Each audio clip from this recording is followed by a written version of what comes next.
Isa sa pinakaabangang interview sa mundo ng showbiz ang pagharap ni Kim Chiu at Paolo Avellino sa sikat na talk show ni Luis Manzano. Matagal nang pinag-uusapan at paghihintay ng mga netizen ang mga detalye tungkol sa kanilang buhay, relasyon, at mga proyekto. Sa araw ng interview, ang hashtag na #KimPoloinLuisShow ay agad na naging trending sa social media.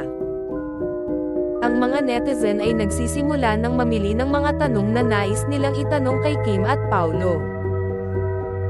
Ito ang pinakahihintay na oras at inaabang-abangan ng mga fans nila at nais na itong paghandaan ni Luz para sa mga katanungan na kailangan nilang sagutin sa kanilang interview.